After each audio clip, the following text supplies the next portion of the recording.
అందరికీ నమస్కారం. అందరు ఎలా ఉన్నారండి? నేనైతే బాగున్నాను. మీరు కూడా బాగుండాలని ఆశిస్తూ ఉన్నాను. ఎవరైతే రేషన్ కార్డు కోసం అప్లై చేశారో వాళ్ళందరికీ కూడా ఈ నెల 25 నుంచి ఫోన్లకు మెసేజ్లు అయితే వస్తాయి. కొత్తగా 1,55,000 కొత్త కార్డులను అయితే ప్రభుత్వం మంజూరు చేసింది. మొత్తం 13 లక్షల మంది కొత్త సభ్యులు ఉన్నట్లుగా తెలియజేసింది. 3 కోట్లు దాటనున్నటువంటి లబ్ధిదారుల సంఖ్య. నెలకు 1,89,000 మెట్రిక్ టన్నుల బియ్యం అవసరమైతే ఉంది. ప్రజాపాలన దరఖాస్తులను పక్కన పెట్టినటువంటి పౌర సరఫరాల శాఖ వివరాలు సక్రమంగా లేవని వెల్లడి. వచ్చే నెల నుంచి అయితే పంపిణీకి సిద్ధమైన ప్రభుత్వం కొత్త కార్డుదారులు ఎవరైతే ఉన్నారో 1,55,000 కొత్త కార్డులు అయితే ప్రస్తుతానికైతే మంజూరు చేయడం జరిగింది. వీరందరికీ కూడా వచ్చే నెల నుంచి సన్న బియ్యం ఇవ్వడానికి ప్రభుత్వం సన్నాహకాలు చేస్తూ ఉంది.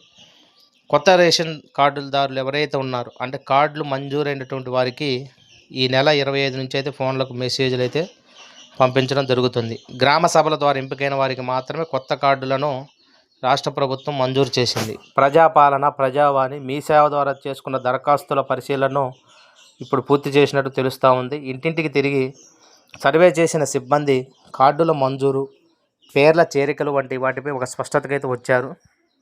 మొత్తం 1,55,000 కొత్త కార్డులు మంజూరు చేసినట్లు తెలిసింది. కొత్త కార్డులతో పాటు పాత కార్డులతో కలిసి 13 లక్షల మంది కొత్త సభ్యుల పేర్లు కూడా చేర్చినట్టు సమాచారం. అయితే ఎవరికైనా కార్డులు మంజూరు కాకుంటే ఆందోళన చెందొద్దని, దరఖాస్తులన్నిటిని పరిశీలిస్తామని, అవసరమైతే మరొకసారి దరఖాస్తు చేసుకోవాలని పౌర సరఫరాల శాఖ అధికారులు అయితే తెలియజేయడం జరిగింది.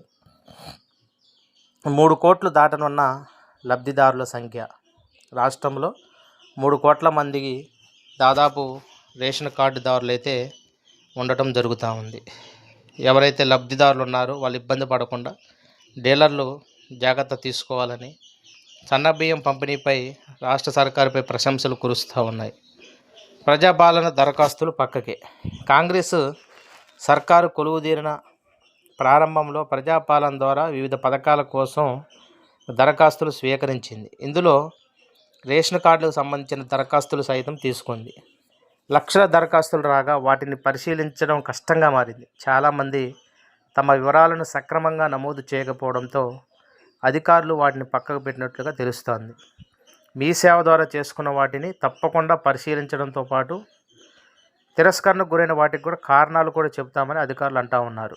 ప్రజాపాలన ప్రజావాణిలో దరఖాస్తు చేసుకున్న వారికి మంజూరు కాకుంటే మరొకసారి దరఖాస్తు చేసుకోవాలని కూడా సూచించారు.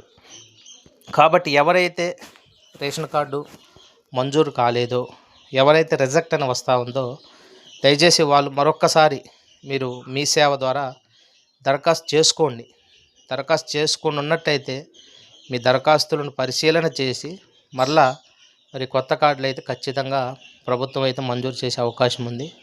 ఇప్పటివరకు అయితే 1,55,000 మందికి అయితే కొత్త కార్డులు వస్తూ ఉన్నాయి. వీరికి 25 నుంచి ఫోన్లకు మెసేజ్లు వస్తాయి. వీరందరికీ కూడా వచ్చే నెల నుంచి కొత్త కార్డుదారులకు సన్న బియ్యం పంపిణీ చేయడానికైతే ప్రభుత్వం సిద్ధమైనట్లుగా తెలుస్తూ ఉంది. మా యొక్క విశ్లేషణ మీకు నచ్చినట్లయితే దయచేసి లైక్ చేయండి, సబ్స్క్రైబ్ చేయండి. ధన్యవాదములు.